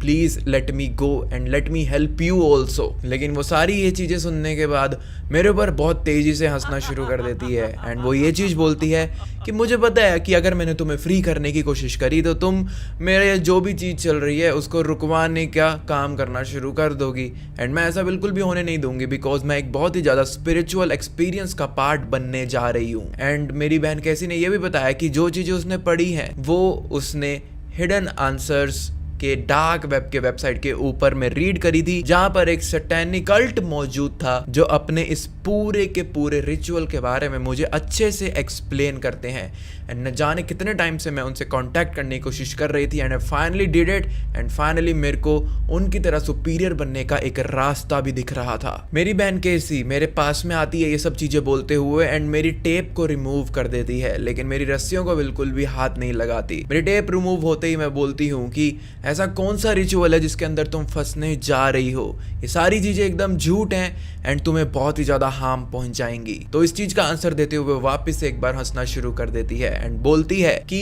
उन्होंने मेरे को साफ साफ ये चीज बताई है कि नियर डेथ एक्सपीरियंस सबसे ज्यादा स्पिरिचुअल चीज है एंड नियर एक्सपीरियंस लेने का the best method is to attempt a suicide, क्योंकि जब तुम ऐसा करने की कोशिश करोगे तो इससे बेटर चीज बिल्कुल भी नहीं होगी तुम्हारे लिए। एंड उसने ये भी बोला कि जब मेरे को फील होगा कि finally I am going to die तो मैं अपने आप को सिचुएशन से बाहर निकाल लूंगी। एंड ऐसा करने के दौरान जो एक्सपीरियंसेस मेरे को मिलेंगे, जो फ्यूचर की चीजें मेरे को मेरे रिगार्डिंग दिखेंगी, वो मैं पहले ही इम्प्लीमेंट करके पूरी दुनिया से बहुत ज़्यादा सुपीरियर हो जाऊंगी। आई नो वो जो भी चीज़ें बोल रही थी बहुत ही ज़्यादा अजीब साउंड कर रही होंगी आप लोगों को। मैं तो एकदम ही स्टार स्ट्रक हो गई थी ये सारी चीज़ें सुनने के बाद एंड मैं बस रो रही थी उस टाइम पे अपनी बहन कैसी के लिए। एंड जो हरकत वो आगे कर रही थी वो देखने के बाद तो I was just screaming all over the place and मैं बिल्कुल हेल्पलेस थी यहाँ पर। कैसी सेम उसी रस्सी को जो उसने अपने बेड के नीचे छुपाई हुई थी उसको ड्राइंग रूम के ऊपर लटकाना शुरू कर देती है एंड अपने नीचे एक टेबल रख देती है वुडन वाला। एंड ये सब चीजें करने के बाद वो खुद को फांसी लगाकर एक नियर डेथ एक्सपीरियंस लेने के लिए अकॉर्डिंग टू हर रिचुअल तैयार हो गई थी। उसने मेरे को ये सारे स्टेप्स करते करते बीच में बोलती रही कि डोंट वरी, तुम टेंशन मत लो, मैं कहीं भी नहीं जा रही, जैसे ही मेरे को सही टाइम लगेगा मैं को रिमूव कर दूंगी and I will be back to normal with all the powers I wanted. ये सारी चीजें देखने के बाद मैं बहुत ज्यादा बुरी तरीके से अपनी बहन कैसी की कैसे ना कैसे करके मदद करना चाहती थी। मैं पूरा जोर लगा रही थी इन रस्सियों को रिमूव करने के लिए, लेकिन कुछ भी मैं कर नहीं पा रही थी। I was so helpless there. I also don't know कि मेरे बाकी के सारे पेरेंट्स कहाँ पर है, क्या उनको भी क्लोरोफॉर्म वगैरह सुंघा कर केसी ने इधर उधर बंद कर दिया। आई रियली डोंट नो कि अभी हमारे घर में चल क्या रहा है। मेरा पूरा का पूरा ध्यान अभी उस सिनेरियो पर था जो मेरी आंखों के सामने हो रहा था एंड वो बिल्कुल भी अच्छा तो नहीं लग रहा था मेरे को। फाइनली उसने अपने गले के अंदर उस रस्सी को डाल दिया था एंड जैसे ही उसने ऐसा किया सो वो अपने पैरों को बहुत तेज तेज किक करना शुरू कर देती है जब तक उसकी पूरी की पूरी बॉडी शेक नहीं होने लग गई थी। केसी मेरे को तो बोल रही थी कि मैं रिमूव कर दूंगी इस रस्सी को टाइम आने पर, लेकिन वो ऐसा करने में बिल्कुल असक्षम रह जाती है एंड वो उसी रस्सी के अंदर फंसती है एंड हेल्प के लिए बारी बार मेरे को बुला रही थी, लेकिन वहाँ पर उसकी मदद करने के लिए कोई भी नहीं था। वो बहुत ज़्यादा तड़प रही थी, उसको देखकर मैं भी अंदर से बहुत ज़्यादा तड़प रही थी, रो रही थी, लेकिन यहाँ पर पूरी तरीके से हर तरह से अपना हाथ पैर इधर उधर मारने के बावजूद भी मैं खुद को फ्री नहीं कर पाती। एंड उस दिन डार्क वेब की एक स्टूपिड सी वेबसाइट की वजह से I lost my baby sister, I lost my only sibling with me, जो मेरे साथ में रहती होती थी। एक टाइम पर हम कितना ज़्यादा क्लोज थे मैं आपको बता भी नहीं सकती। एंड एक दिन ऐसा आएगा जब मेरे को उसकी अपनी आंखों से देखनी पड़ेगी एंड मैं कुछ कर भी नहीं पाऊंगी। ऐसा मैंने कभी भी किसी डार्केस्ट ड्रीम में भी नहीं सोचा था। ये सारा सिनेरियो देखने के बाद एंड इतना ज़्यादा तेज रो रो कर आई फेल्ट रियली वीक। मैं वहीं पर ही बेहोश हो गई थी ये सारा सिनेरियो नोटिस करने के बाद। एंड मेरे को नहीं पता कि कब मेरे पेरेंट्स वगैरह सब वापस आ गए थे, लेकिन जब वो आए तो उन्होंने सबसे पहले मेरे को होश में लाया, पानी वगैरह मेरे मुंह पर मार के। एंड उसके बाद में जब उनका ध्यान केसी की तरफ पड़ा तो मैं तुम्हें बता भी नहीं सकती कि what was that all about, जो कि हमारी फैमिली के अंदर उस रात हुआ। मेरी मॉम तो केसी को ऐसे देखकर वहीं पर ही बेहोश हो जाती हैं। मेरी ग्रैंड मदर एंड मेरे डैड बहुत ज्यादा रोना शुरू कर देते हैं। उनको समझ ही नहीं आ रहा था कि उनकी आंखों के सामने ये नजारा आ भी कैसे रहा है, how is that even possible. सब कुछ तो सही था। बाद में हमने पुलिस को बुलाया, सारे केस के बारे में अच्छे से हमने उनको बताया। एंड ये चीज सुनने के बाद वो भी बहुत ज्यादा शॉक हो गए थे कि जीवन में आजकल हो क्या क्या रहा है। लेकिन ये ट्रॉमा मेरे पेरेंट्स से ज्यादा, सबसे ज्यादा इस दुनिया में मेरे लिए ही रहेगा, बिकॉज मैंने अपनी छोटी बहन को मेरी आंखों के सामने मरते हुए देखा एंड आई डिड नथिंग, या फिर मेरे को ये बोलना चाहिए कि I was unable to do anything. मेरे फादर एंड मेरी पूरी फैमिली थोड़े टाइम बाद ये डिसीजन लेती है कि हम इस घर को बदल लेंगे, क्योंकि जब भी हम ड्राइंग रूम की तरफ आते थे हम बस वही नजारा, वही डार्क चीज इमेजिन करते रहते थे। एंड हमारे लिए वो चीज बारी बार सोचना किसी नाइटमेयर से कम नहीं थी। हर वक्त हमें बस हमारा माइंड वही चीज इमेजिन करवाता रहता था। हम ढंग से कुछ खाते भी नहीं थे, ढंग से एक दूसरे से कुछ बात भी नहीं कर रहे थे। हम सबकी दुनिया उल्ट फुल्ट हो चुकी थी इस सिनेरियो के बाद में। मैं तो बस आपको ये स्टोरी बताकर यही बोलना चाहूँगा कि अगर आपको भी लगता है कि आपके किसी फ्रेंड को या आपके किसी फैमिली मेम्बर को या फिर आपके किसी भी क्लोज्ड एंड लव्ड वंस को आपकी ज़रूरत है, so go ahead, show them कि they are not alone, show them कि they are capable of doing much better things in their life, show them there are many ways to rule their life and These things are definitely not one of them. लेकिन अगर आप फिर भी helpless feel कर रहे हो, just like me when I saw the death of my baby sister, then दूसरे लोगों की हेल्प लो, दूसरे मीडियम्स की हेल्प लो। आज के टाइम में कोई भी चीज़ इम्पॉसिबल नहीं है, हमें बस राइट एक्शंस लेने की ज़रूरत होती है।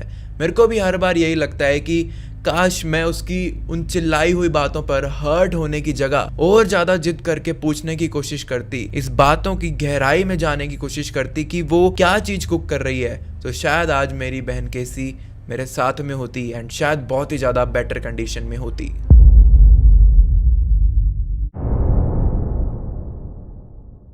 रसल नाम के एक आदमी की होने वाली है जो कि normally day to day usage में डार्क वेब सर्फ किया करता होता था। एंड ऐसे ही सर्फिंग करते हुए बहुत सारे डिफरेंट टाइप के वेबसाइट्स के लिंक्स उसके ब्राउजर के ऊपर शो अप हो रहे थे, पॉपअप हो रहे थे। फॉर एग्जाम्पल गन्स वगैरह खरीदने की, ड्रग्स वगैरह खरीदने की, एंड इवन लाइव एनिमल्स को परचेज करने की भी काफ़ी डिस्टर्बिंग एड्स आ रही थी।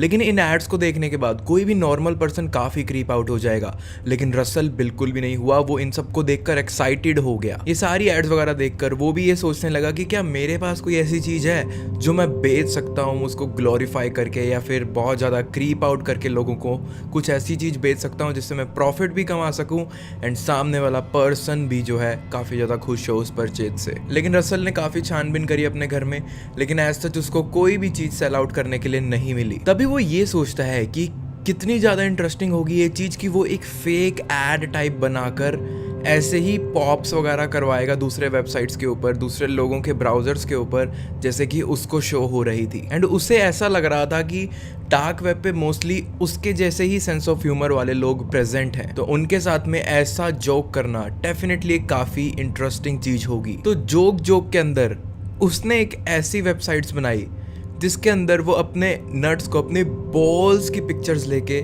उसको सेल आउट करने की कोशिश करने लगता है एडवर्टीजमेंट्स के थ्रू। आई नो ये चीज़ थोड़ी सी वल्गर लग सकती है किसी लोगों को, सो आई रिकमेंड कि आप लोग ईयरफोन्स डाल लो, क्योंकि आगे हो सकता है कि ये स्टोरी और भी ज़्यादा ड्रास्टिक टर्न्स ले ले। बट रसल को बारी बार यही लग रहा था कि डार्क वेब पर ऑलरेडी उसने इतने ज़्यादा खौफनाक चीज़ें देखी हुई हैं, इससे तो कहीं 1000 गुना ज़्यादा खतरनाक चीज़ें प्रेजेंट है। तो ऐसी कोई चीज़ करना, ऐसी कोई हरकत करना उसको लग रहा था कि ये तो बहुत ही नॉर्मल है वहाँ के एनवायरनमेंट के हिसाब से। रसल वैसे ये सब चीज़ें चीज़ें एकदम मजाक में करना चाहता था एंड वो बिल्कुल भी सीरियस नहीं था एंड उसको बिल्कुल भी नहीं समझ आ रहा था कि इसके कुछ कॉन्सिक्वेंसेज भी हो सकते हैं। रसल ने तो इनफैक्ट डार्क वेब पर ये चीज़ करने के बाद अराउंड हफ्ता 10 दिन तक तो डार्क वेब वापस से यूज़ भी नहीं करा एंड वो कंप्लीटली भूल चुका था कि उसने ऐसा कुछ किया भी है। लेकिन थोड़े टाइम बाद जब वो वापस से डार्क वेब को सर्व करने के लिए जाता है तो वो नोटिस करता है कि उसकी एडवर्टाइजमेंट के ऊपर किसी पर्सन का रिप्लाई आया हुआ है एंड वो इंग्लिश के अंदर लिखा हुआ था। Basically if I translate here तो उसमें ये लिखा हुआ था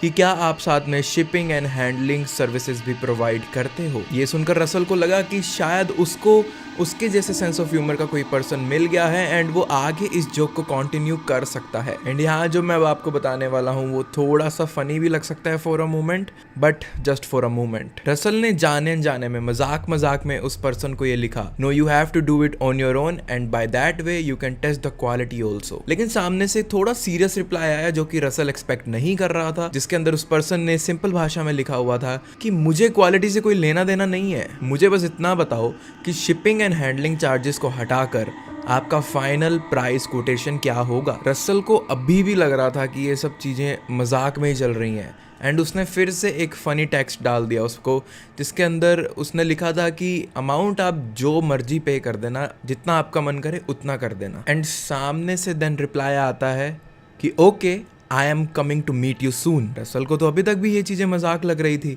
उसको लग रहा था कि कौन ही आएगा, मे बी उसके जैसा कोई पर्सन उसके साथ बस खेलने की कोशिश कर रहा था। एंड वैसे भी अगर कुछ होना होता तो इन दिनों में हो ही जाता ना, इतना टाइम क्यों लगता। ये सब चीज़ें उसके माइंड में चल रही थी एंड वो रिलैक्स था अभी तक इस टाइम तक। तो ये सारी कन्वर्सेशन ख़त्म करने के बाद उसने लॉग आउट करा अपने कंप्यूटर से एंड करीब 2 घंटे के बाद में जब रसल वापस अपना खाना पीना करके डार्क वेब को सर्व करने गया तो उसने देखा कि उस पर्सन का वापस से रिप्लाई आया हुआ है। एंड रसल के लिए चीज़ें यहाँ पर थोड़ी अननेचुरल होती हुई जा रही थी, उसे समझ नहीं आ रहा था कि ये मजाक है या फिर सही में कोई सीरियस होने की कोशिश कर रहा है। बिकॉज जो सामने वाला पर्सन था उसने रिप्लाई में अब ये लिखा हुआ था कि मैं जस्ट तुम्हारे घर के नीचे ही खड़ा हूँ। एंड रिप्लाई में ये भी लिखा हुआ था कि मुझे ऑनलाइन तुम्हारा बिजनेस एड्रेस वगैरह नहीं मिला तो फिर मैंने तुम्हारा पर्सनल एड्रेस निकाल कर ही उसको फॉलो करा, इससे तुम्हें कोई प्रॉब्लम तो नहीं होगी ना। एंड अभी भी रसल इन सब चीज़ों को मजाक में ही ले रहा था, वो अभी भी सीरियस नहीं हो रहा था इन चीज़ों को लेकर। एंड वो जब रिप्लाई डालने ही वाला होता है तो वो सोचता है क्या ये बंदा सच बोल रहा है, क्या मेरे को एक बार अपनी विंडो से चेक करना चाहिए। एंड जब रसल अपनी विंडो की तरफ गया, उसने अपना कर्टन हटाया तो वो देखता है कि एक पूरी मैट ब्लैक कार सच में उसके घर के आगे खड़ी है, जो कभी उसने अपने मोहल्ले के अंदर भी नहीं देखी थी। एंड तभी उसके फ़ोन में एक नोटिफिकेशन आती है जो कि थोड़ा सा अजीब लग सकता है कुछ लोगों को, बट उसके बैंक अकाउंट में अब $420.69 ट्रांसफ़र कर दिए गए थे। एंड जैसे ही ये ट्रांसफ़र कंप्लीट होता है तो वापस से सामने वाले पर्सन का रिप्लाई आता है कि मुझे तुम्हारा बिजनेस बैंक अकाउंट भी नहीं मिला, जस्ट लाइक योर एड्रेस, तो इसी वजह से मैंने तुम्हारे पर्सनल बैंक डिटेल्स के अंदर ही ये ट्रांजैक्शन कंप्लीट कर दी है। अब यहाँ से चीज़ें रसल के लिए काफ़ी ज़्यादा शॉकिंग होती हुई जा रही थी एंड उसे अब ये चीज़ समझ आ रही थी कि this is not a joke any more. लेकिन जब रसल काफ़ी ज़्यादा पैनिक कर रहा था, इतने में ही सामने से एक और रिप्लाई आता है कि I hope the organs are ready to be picked up. अगर नहीं तो शिपिंग और हैंडलिंग का डिसीजन तो आपने मेरे ऊपर ही छोड़ा था, तो आई can do that bye my self. ये वाला मैसेज देखने के बाद रसल खुद को थोड़ा सा काम करके रिप्लाई करने की कोशिश कर रहा था, लेकिन वो रिप्लाई करने में बहुत ज़्यादा देर कर रहा था, उसको समझ नहीं आ रहा था कि वो लिखे क्या अब। And another scariest thing is कि रसल के बारे में उस बंदे को सब कुछ पता था, लेकिन रसल को सामने कौन है कुछ भी नहीं पता था उसके बारे में, उसका नाम तक भी नहीं पता था। इनफैक्ट वो ये सोच रहा था कि कहीं ना कहीं से उसको उस पर्सन का बैंक अकाउंट डिटेल मिल जाए एंड वो मनी ट्रांसफ़र करके वो बता दे उसको कि हाँ ये सब एक जोक था। लेकिन वो ये सब चीज़ें उससे पूछने में बहुत ज़्यादा डर रहा था। लेकिन रसल ने फिर भी हिम्मत करके ट्रुथ को उसके सामने रखने की कोशिश करी एंड उसने बताया कि मैं कुछ दिनों पहले डार्क वेब को सर्व कर रहा था एंड कुछ अजीब सी एड्स मेरे को शो अप हो रही थी, जिससे मेरे को एक आइडिया आया कि क्यों ना मैं खुद की एक ऐड बनाकर लोगों के साथ प्रैंक करने की कोशिश करूँ।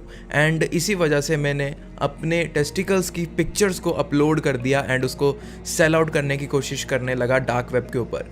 लेकिन टू बी फ्रैंक ये सब चीज़ें एकदम जोक के माध्यम से मैं कर रहा था, मैं बिल्कुल भी सीरियस नहीं था इन चीज़ों को लेकर। एंड प्लीज़ अगर मैंने आपका टाइम वेस्ट किया तो आई एम रियली सॉरी, लेकिन अगर आप पॉसिबल हो सके तो मेरे को अपना बैंक अकाउंट डिटेल्स भेज दो, मैं आपको आपकी सारी मनी रिटर्न कर देता हूँ, एंड इवन आपका जो यहाँ तक आने जाने का खर्चा लगा है वो भी मैं आपको रिफंड कर दूंगा। लेकिन डेफिनेटली ये सब चीज़ें सिर्फ मजाक थी मेरी साइड से, एंड मैं कभी भी ये स्टेप नहीं ले सकता जो कि मैंने एडवर्टीजमेंट के अंदर शो किया।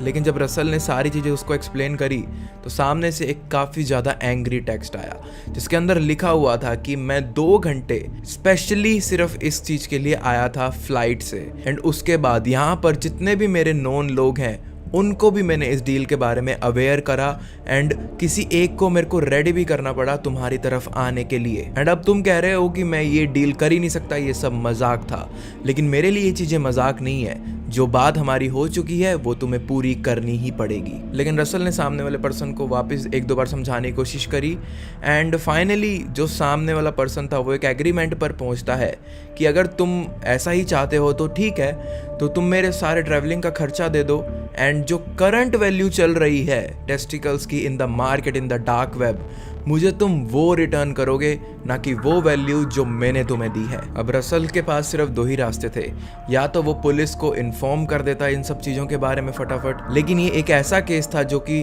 पुलिस वालों को समझाने में उसको बहुत समय लग जाता, इसलिए वो ये सोचता है कि वाई नॉट कि मैं ट्राई करता हूँ कि इस पर्सन के सारे पैसे ही रिटर्न कर देता हूँ जितने हो सकते हैं। सो इसी वजह से उसने सामने वाले पर्सन से पोलाइटली पूछा कि प्लीज़ बता दो कि आपको मुझे कितने पैसे वापस रिटर्न करने पड़ेंगे। तो सामने से उसको रिप्लाई आता है कि एज सारा कंपनसेशन मिलाकर तुम्हें मेरे को अब $3000 पे करने होंगे। एंड रसल भी थोड़ी इलीगल एक्टिविटीज़ में इन्वॉल्व था, तो एज सच मनी उसके लिए इतनी प्रॉब्लम नहीं थी, तो वो तुरंत ही वापस से वायर कर देता है मनी उसी सेम बैंक अकाउंट में जिस अनोनिमस बैंक अकाउंट से उसके अंदर ट्रांसफ़र अभी थोड़ी देर पहले आया ही था। एंड आई नो ये स्टोरी में कोई ज़्यादा ड्रास्टिक टर्न्स नहीं थे, लेकिन जो भी था इट वॉज अ काफ़ी क्रीपी इंसिडेंट अगर किसी के साथ रियल लाइफ में हो। और डेफिनेटली ये चीज़ सुनने के बाद एक चीज़ कंफर्म हो जाती है कि डार्क वेब के ऊपर ऐसे मजाक करना डेफिनेटली बहुत ज़्यादा सोच समझ कर तुम्हें ये चीज़ करनी चाहिए। रसल ने भी तुरंत वो सारी चीज़ें डिलीट कर दी थी क्योंकि वो ऐसी चीज़ें फिर से फेस नहीं करना चाहता था, एंड वो ये चीज़ समझ गया था कि डार्क वेब के ऊपर बहुत ज़्यादा फक्ड अप लोग भी रहते हैं, सिर्फ उसके जैसे ह्यूमर वाले लोग ही नहीं है वहाँ पर। हम हमेशा डार्क वेब के बारे में सुनते रहते हैं, उसके यूजेस के बारे में सुनते रहते हैं, हाउ डार्क वेब वर्क्स, उसके सब चीज़ों के बारे में हम डार्क वेब के बारे में कंप्लीट नॉलेज रखते हैं, स्पेशली यू गाइस, क्योंकि आपको तो डार्क वेब के टॉपिक्स वैसे भी काफ़ी ज़्यादा पसंद है। एंड ऐसे ही एक लड़का था चार्ल्स नाम का, जो कि डार्क वेब को एक बहुत ही ज़्यादा टैबू प्लेस मानता था, एंड उसे ये लगता था कि ऐसी जगह पर सिर्फ क्रिमिनल्स एंड हैकर्स जैसे लोग ही मौजूद हैं। बट चार्ल्स के काफ़ी सारे दोस्तों को भी डार्क वेब के बारे में नॉलेज थी, एंड वो उसे ये समझाने की कोशिश कर रहे थे कि ऐसा प्रैक्टिकली ट्रू नहीं है। डार्क वेब के ऊपर कभी कभार नॉर्मल लोग भी जाते हैं, एंड डार्क वेब पूरी ही एक ब्लैक जगह नहीं है। एंड ऐसा बोलने के बाद वो चार्ल्स को डार्क वेब के ऊपर सेफली सर्व कैसे कर सकता है वो ये धीरे धीरे सिखाने लगते हैं। एंड थोड़े दिन सर्व करने के बाद वो ये समझ चुका था कि dark web normal surface web से कितनी ज़्यादा इंटरेस्टिंग चीज़ है, एंड वो बहुत ज़्यादा इंडल्ज होने लग गया था इस क्रीपी जगह के अंदर। थोड़े टाइम चार्ल्स ने अपने फ्रेंड्स के लैपटॉप के अंदर ही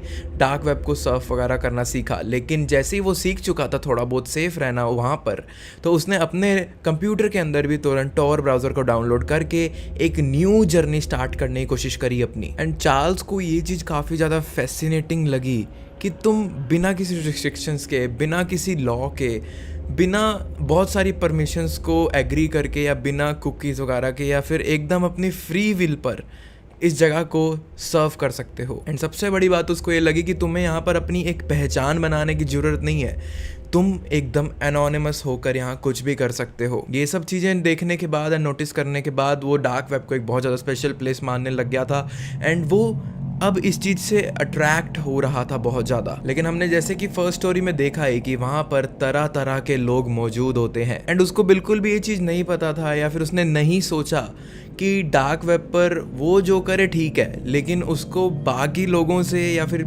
सबसे कांटेक्ट बनाने की कोशिश नहीं करनी चाहिए थी। लेकिन वो इस थॉट के साथ में कि वो डार्क वेब के ऊपर जस्ट कुछ फ्रेंड्स बनाना चाहता है, उसने सोचा कि वो नए नए तरीके निकालेगा डार्क वेब पर अवेलेबल और ऑडियंस से इंटरेक्ट करने का। चार्ल्स तो एक टीनेजर था एंड वो बहुत ज़्यादा न्यू था डार्क वेब चलाने में, तो वो ढूंढ रहा था कि जैसे सरफेस वेब पर वो ओमेगल पे जाकर स्ट्रेंजर्स से बात कर सकता है, तो उसके माइंड में ये थॉट आ रहा था कि डार्क वेब पर भी डेफिनेटली ऐसी कोई वेबसाइट होगी। एंड चार्ल्स जो था ना, वो काफ़ी ज़्यादा साइकोलॉजिकल था, लाइक उसको बाकी लोगों की साइकोलॉजी जानने में बहुत ज़्यादा इंटरेस्ट रहता था हमेशा। उसने अपने फ्रेंड्स की भी हेल्प ली जिन्होंने उसको डार्क वेब सर्फ करना सिखाया था, ऐसी कोई वेबसाइट ढूंढने में जहाँ पर वो लोगों के साथ इंटरेक्ट कर सके। इवन तो उसके दोस्तों ने बोला था कि ये चीज़ मत करना, फ्रीक्वेंटली तो बिल्कुल भी मत करना, लेकिन उसने कहा कि मैं अपना ध्यान रखूँगा, सेफ रहूँगा, प्लीज़ तुम मेरे को बता दो अगर कोई ऐसी वेबसाइट है तो उसके दोस्तों ने चार्ल्स को एक ऐसी वेबसाइट का लिंक दिया जहाँ पर तुम कुछ ट्रिकी गेम्स वगैरह दूसरों के साथ खेल सकते थे। एंड इस वेबसाइट पर ऑप्शन भी अवेलेबल था कि तुम्हें जस्ट वीडियो चैट करनी है या फिर नॉर्मल चैट करनी है। चार्ल्स उस वेबसाइट पर जाता है एंड वो देखता है कि यहाँ पर काफ़ी सारे लोग इस अलग सी गेम को खेलने के लिए आए हुए हैं। कुछ लोगों ने अपना कैमरा ऑन किया हुआ है एंड कुछ लोगों ने नहीं किया हुआ। And for time being Charles भी यही सोचता है कि वो अपना कैमरा एक बार टर्न ऑफ ही रखेगा, एज वो अपने फ्रेंड्स की वार्निंग को माइंड में रखते हुए अपना चेहरा अचानक से ऐसे किसी रैंडम डार्क वेब की वेबसाइट पर दिखाना सेफ नहीं मान रहा था। थोड़ी देर उस गेम में रहने के बाद भी उसे समझ नहीं आ रहा था कि यहाँ पर चल क्या रहा है, लोग किस बारे में बात कर रहे हैं। और उसे ऐसा लग रहा था कि यहाँ पर लोग बस एक दूसरे से स्कैम टाइप का गेम खेलने की कोशिश कर रहे हैं। चार्ल्स आधा पौना घंटा इस वेबसाइट पर बिताने के बाद पूरी तरह बोर हो चुका था। लेकिन थोड़ी देर बाद ही जैसे ही वो लीव करने वाला था, उस वीडियो चैट में से एक पर्सन अचानक से चार्ल्स का नाम ले लेता है। एंड उस पर्सन ने अपना कैमरा तो ऑन किया हुआ था जो कि चार्ल्स को पुकारता है, लेकिन उसने एक अजीब सा पूरे वाइट कलर का मास्क पहना हुआ था जिसके एकदम सेंटर में लिखा हुआ था GOD यानी कि गॉड। चार्ल्स ने सोचा कि शायद ये पर्सन उससे बात करने में इंटरेस्टेड होगा एंड मे बी इन दोनों के इंटरेस्ट अलाइन भी करेंगे। चार्ल्स ने पूरी एक्साइटमेंट के अंदर हेलो टाइप कर दिया एंड सामने से उसने भी बहुत ज्यादा इंटरेस्टिंगली पूछा कि क्या तुम एक गेम खेलना चाहोगे। एंड उसने भी तुरंत हाँ के लिए रिप्लाई कर दिया, क्योंकि कहीं ना कहीं चार्ल्स को लग रहा था कि उसकी और उस मास्क्ड पर्सन की वाइब मैच हो रही है। लेकिन चार्ल्स ने जैसे ही उस गेम को एग्री करने का चैट उसको भेजा, उसी टाइम उसकी पूरी की पूरी स्क्रीन ब्लैक आउट हो गई। उनकी अब वो प्राइवेट वीडियो कॉल वाली कन्वर्सेशन चल रही थी, लेकिन अब उसे कुछ भी समझ नहीं आ रहा था कि हो क्या रहा है। एंड कोइंसिडेंटली और नॉट, अब चार्ल्स के अचानक से पूरे रूम की, पूरे सोसाइटी की लाइट भी जा चुकी थी। चार्ल्स उस दिन अपने घर पर एकदम अकेला था बिकॉज उसके दोनों पेरेंट्स वर्किंग थे एंड वो रात से पहले घर वापस नहीं आते थे। एंड जैसे ही वो सारा ब्लैकआउट हुआ तो चार्ल्स को अपने घर में से एक जगह से बहुत अजीब सा शोर आने लगता है। एंड वो शोर थोड़ा इस टाइप का था जैसे कोई पर्सन उसको विस्पर करके या फिर थोड़ा सा मैनिपुलेट करके बुलाने की कोशिश कर रहा हो। लेकिन वो बहुत ज़्यादा ध्यान नहीं देता इस चीज़ पर। इनफैक्ट वो अपने रूम से भी बाहर नहीं निकलता। कुछ मिनट्स बाद लाइट वापस आ गई एंड सब कुछ नॉर्मल होने लगा, लेकिन उसका पीसी तो अभी भी चल ही रहा था जब उसकी स्क्रीन ब्लैक आउट हो गई थी। पीसी इसलिए चल रहा था बिकॉज उसने एक बहुत ही हैवी इन्वर्टर पे इन्वेस्ट किया हुआ था जस्ट फॉर हिज कंप्यूटर। लेकिन जैसे ही उसकी स्क्रीन वापस आई कुछ टाइम के बाद, तो वो देखता है कि वो जो मास्क्ड पर्सन था अब अपने कैमरा से थोड़ा पीछे जा चुका है एंड उसकी पूरी बॉडी दिख रही है, लेकिन उसने अपना मास्क अभी भी पहना हुआ है। एंड उस वाइट मास्क के नीचे उसने एक पूरी black hoodie and black jeans भी डाली हुई थी। लेकिन जब उस मास्क्ड पर्सन का कैमरा फ्रेम चेंज हुआ तो चार्ल्स ने एक चीज और नोटिस करी कि अब उसके कैमरा फ्रेम में सिर्फ वो ही नहीं है। एंड उसकी बॉडी को देखने के बाद वो ये भी समझ गया था कि ये एक लड़की है। एंड उस गर्ल के पीछे एक आदमी भी खड़ा हुआ था जिसका मुंह एक ब्लैक कपड़े की मदद से बांधा हुआ था। लेकिन वो लड़की अब चार्ल्स के बिल्कुल आंखों के सामने ही उस आदमी को एक कुर्सी के ऊपर बिठाती है एंड वहां पर भी उसे बांधना शुरू कर देती है। एंड उसको बांधने के बाद वो चार्ल्स से पूछती है कि मैं तुम्हें 3 ऑप्शंस देने वाली हूं अभी, एंड तुम्हें इन तीनों के अलावा कोई भी आंसर नहीं देना है, अदरवाइज तुम्हारे लिए कॉन्सिक्वेंसेस हो सकते हैं। एंड वो 3 ऑप्शंस तुम्हारे लिए हैं, एक butcher knife and iron pipe और अ क्रोबार। तुम्हें इन तीनों में से बस एक ऑप्शन चूज करना है एंड उसके बाद तुम्हें बस देखते रहना है अपनी स्क्रीन के ऊपर। एंड यहाँ पर चार्ल्स थोड़ा थोड़ा पैनिक होने की कोशिश कर रहा था। कहीं ना कहीं वो ये भी सोच रहा था कि मे बी ये जस्ट कोई एंटरटेनमेंट शो वगैरह है एंड यहाँ पर किसी को भी हार्म नहीं पहुंचाया जाएगा। लेकिन I can't just tell you कि हाउ रॉन्ग ही वॉज। लेकिन जब तक चार्ल्स उसको अपना फाइनल आंसर देने में टाइम लगा रहा था, इतने में वो चार्ल्स को वार्निंग करती है कि जल्दी अपना आंसर दो, वरना नतीजा ना तो इस पर्सन के लिए अच्छा होगा ना ही तुम्हारे लिए। एंड जब तक चार्ल्स अपना आंसर सोच रहा था, वो गॉड मास्क पहनी लड़की उस आदमी के धीरे धीरे पंक्चर्स कर रही थी बॉडी के अंदर एंड उसकी बोन्स को भी, फिंगर्स की बोन्स को, टोज की बोन्स को भी ब्रेक कर रही थी हैमर से। एंड वो चार्ल्स को ये सब करते हुए बोल रही थी कि आई एम अ बर्थ और a death giver, that's why I use this mask and I can do the same with you, so tell me your answer really fast. लेकिन चार्ल्स इन सब चीज़ों का बिल्कुल भी हिस्सा नहीं बनना चाहता था एंड वो कहीं ना कहीं सोच रहा था कि इसकी बातों में ना आकर व्हाट इफ कि मैं अपना सारा सिस्टम शट डाउन कर दूं एंड इस एप्लीकेशन को क्लोज कर दूं, डार्क वेब को, टोर वेब को, सबको डिलीट कर दूं, तो मे बी एटलीस्ट वो तो सेफ रहेगा। क्योंकि जब चार्ल्स ने देखा ना कि उस आदमी के साथ रियली में वो गॉड मास्क्ड गर्ल उसके साथ में टॉर्चर कर रही है एंड उस आदमी की स्क्रीम्स जब उसके कानों में गई, तो वो तुरंत ही उस प्राइवेट वीडियो कॉल से निकला, अपना टॉर ब्राउजर बंद किया, उसको अनइंस्टॉल करा एंड अपना पीसी शट डाउन कर दिया। एंड उसके बाद डेफिनेटली चार्ल्स ने ये कसम खा ली कि वो डार्क वेब जैसी जगह पर वापस बिल्कुल भी नहीं जाएगा। एंड अपने दोस्तों को भी बताया कि उसके साथ में जस्ट हुआ क्या एंड इवन उसके दोस्त भी उसके लिए बहुत ज्यादा कंसर्न्ड हो चुके थे। लेकिन इस वाले इंसिडेंट के बाद चार्ल्स को न जाने कितने हफ्तों महीनों तक ये चीज़ खड़कती रही अपने माइंड में एंड अपने नाइटमेयर्स में कि कहीं वो ही एक रीज़न तो नहीं बन गया उस पर्सन की आगे जो भी हालत हुई होगी उसका। चार्ल्स को बहुत ज़्यादा टाइम लग गया था इस ट्रॉमा से बाहर निकलने में। लेकिन अगर आप लोगों को ऐसे ट्रॉमास जो रसल एंड चार्ल्स के साथ हुए थे उनसे बचकर रहना है, तो डार्क वेब जैसी जगहों को कभी ना जाने अनजाने में सर्व करने की गलती मत करना। स्पेशली तब तो बिल्कुल ही मत करना अगर आपको नहीं पता है कि what are you doing there. दोस्तों बहुत टाइम से मैंने वीडियो का कोई लाइक गोल, कमेंट गोल नहीं रखा है, लेकिन इस वीडियो का मैं रख रहा हूँ। इस वीडियो का like goal is 8000 likes and 500 comments. जरूर कुछ भी कमेंट करना, लेकिन डेफिनेटली कर देना। एंड आई होप आपको स्टोरीज पसंद आई होगी, तो लाइक भी जरूर कर देना। मुझे आप इंस्टाग्राम एंड डिस्कॉर्ड पर भी फॉलो कर सकते हो मेरी रियल लाइफ अपडेट्स जानने के लिए। एंड दोस्तों आपको डार्क वेब की स्टोरीज काफी ज्यादा पसंद आ रही थी, तो आई एम प्लानिंग की नेक्स्ट वीडियो भी डार्क वेब की स्टोरीज ही होगी। एंड अगर आप उसको मिस नहीं करना चाहते एंड फ्यूचर में ऐसी वीडियोज भी इनफैक्ट मिस नहीं करना चाहते, तो आप बस चैनल को सब्सक्राइब करके रख लो एंड बाकी सब आप मेरे पर छोड़ दो।